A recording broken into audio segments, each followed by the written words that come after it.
I built all about 35 or 40 of them by myself, no help. I stayed with it. It wasn't easy, it was all work. Well, they think I'm crazy. Yeah, I was called everything in the world.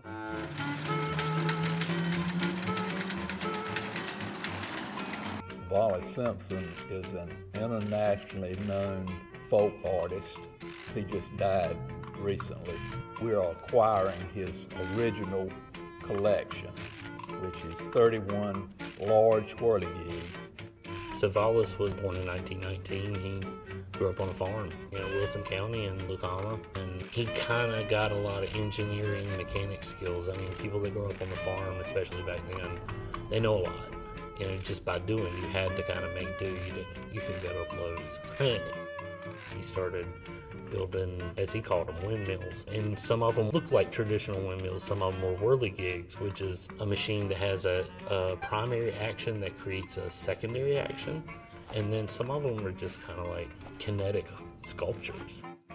At one point in time, Wilson was the world's greatest bright leaf tobacco market.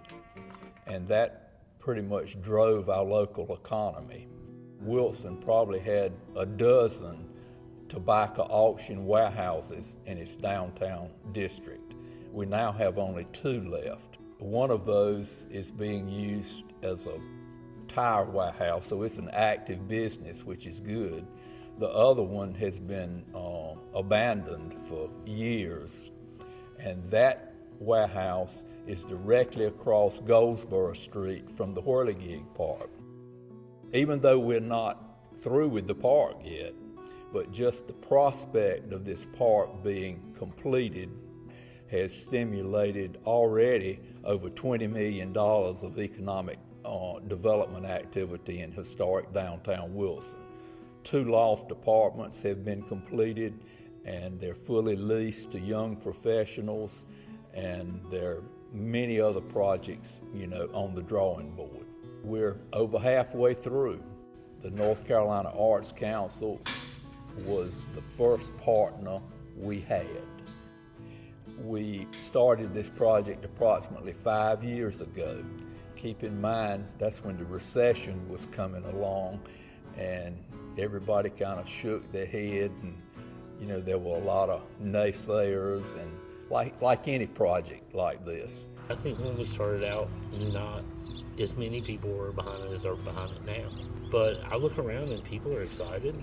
We have people come in here from this community as well as up and down the eastern seaboard of the United States and across the world every week that want to see what we're doing, have heard about it through various sources, and want to know what's going on, what's happening.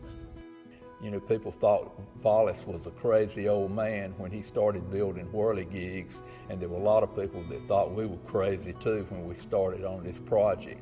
And quite frankly, had we done a feasibility study, we would never have started. We took a blind leap of faith and made up our minds we were going to do it. The North Carolina Arts Council has been total embracing of this project from the very beginning. You got to have some kind of component in order to do economic development now. You have to have some kind of hook. And I think oftentimes towns, it's kind of generic. This one is very specific to this community, and that's important. He had come in here quite a few times before he passed away. As I think he saw them transformed back into what he had intended and what he had done, he was happy. He was happy that mechanically they were living. They were going to continue to do what he had intended them to do and how he wanted them to move. He was happy that something that in many ways was just him wanting to work, having a lot of metal and having an amazing mind, ideas, would continue way beyond his lifetime.